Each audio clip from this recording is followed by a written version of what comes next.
Hello. Hello. हा नमस्कार sir. Shambhu आयुर्वेदामधून बोलतोय. हा बोला.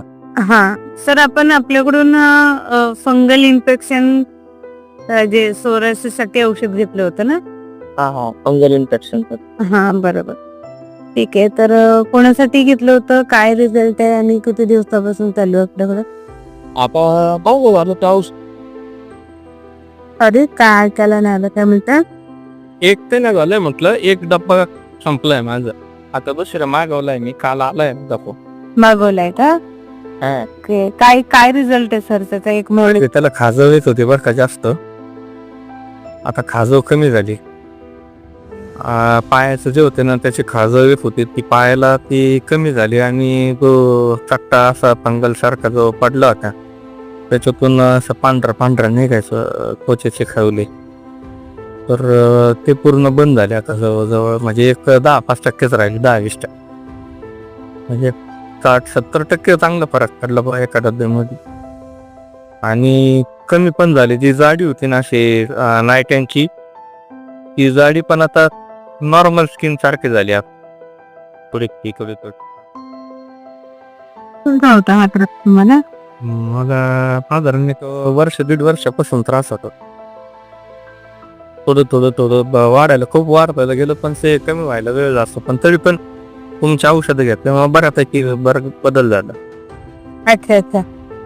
आणि थोडस उष्णतेचा पण प्रकार असल्यामुळं पित्त पण वाढतं, मग त्यांनी थोडस जास्त खाजव येत होती, ती परिस्थिती कंट्रोलमध्ये आली.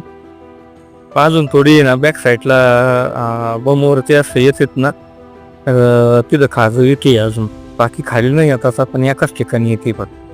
Okay okay. नाही चांगलं गोष्ट आहे. तरी पायाला आणि म्हणजे सीटच्या भागाला वगैरे ह्या साईडला होतं का? हा, सीटच्या भागावर पण होतं, ते गेले नाही ते तिकडले. फक्त तिथं स्पेसिफिकली खाजव येते फक्त. बाकी पायाचे खाजव पूर्ण बंद झाले. Okay okay. आणि सांगितल्या पद्धतीने मी फक्त ते काय वर्ज्य आहे तेवढं फक्त फॉलो करतोय. दूध आणि दुधाचे पदार्थ टोटली बंद आहे. तसं शेंगदाणे पण जवळजवळ बंद आहे. कधीतरी आता भाजीमध्ये थोडेफार खाण्यास जातात, पण काही एवढा त्रास नाही होत त्यांनी. बरोबर. कसं पित्त वाढतं ना, म्हणून शेंगदाणे नाही खायचे. हा ऍसिडिटीचा थोडा त्रास आहे मला. आता पुढच्या वेळेला ऍसिडिटीसाठी घेणार आहे. हो हो, चालेल ना. चांगली गोष्ट आहे. आता वर्षभरापासून आपल्याला जो त्रास होता त्याच्यावरती आपण काही ट्रीटमेंट केली असेल तर एवढा जो रिझल्ट आपला आता मिळाला 1 महिन्यामध्ये, तसं मिळालं का तुम्हाला कधी? नाही काय, मी मग इकडं आता मी स्वतः भेट करणारे डॉक्टर आहे, पण मी भरपूर इकडे हे केमिकल ते केमिकल सगळं केमिकल आहे. पण आता काय करणार, नाही मिळाच आहे ना, तर लागतंच. पण ते बरंचसं प्रयत्न केला, काही क्रीम लावली तर त्यांनी व्हायचं बरं का. तात्पुरतं तास 2 तासासाठी किंवा 2 दिवसासाठी खाजव पूर्ण रिलीफ व्हायची. बरं. पण 2 दिवसानंतर पूर्ण तर परत जनरेट व्हायची. आता तसं तर तुमचं औषध संपून माझे 8-10 दिवस झाले होते, तरी पण मला खाजव नाही आली पायाला. बरोबर. कारण मी आपला जे औषध आहे ना, ते आपण आतून पोटातून घेण्यासाठी पण देतोय आणि बाहेरून लावण्यासाठी पण देतोय ना. हा लक्षात आहे ना तुमचं. तेल ते पण लावतोय मी. ते रोज एकदाच लावतो रात्री. दिवसाने नाही जमत लावायला, कारण पॅन्ट तेलकट होते थोडंसं, टाळी देशाण्यात आला. नाही नाही, काय हरकत नाही. आता जसं व्यवस्थित लावताय तसंच लावा. 3-4 महिने करा कंटिन्यू, म्हणजे कसं पुन्हा तो त्रास होणार नाही असं. नाही, 3 महिने कंटिन्यू करू ना. 3 ते 4 महिने आणखी वेळा घेऊ. आता पित्ताचा पण माग होणार आहे आणि माझ्या घरच्यांचं पण असं 2 सीझर झाले. थोडंसं पोट मोठं आहे.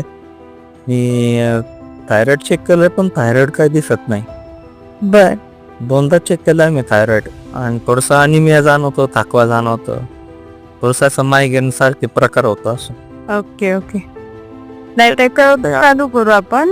वेट लॉस चूर्ण आणि हिमोग्लोबिन पावडर आहे ना ॲनिमियासाठी, ते चालू करू आपण. ठीक आहे, चालतंय. हो हो, ठीक आहे. चांगली गोष्ट आहे. छान रिझल्ट आहे सर तुम्हाला. आपण कुठून बोलताय सर? अहिल्यानगर, तालुका राहुरी. राहुरी. ओके ओके, चालेल. ठीक आहे. धन्यवाद सर.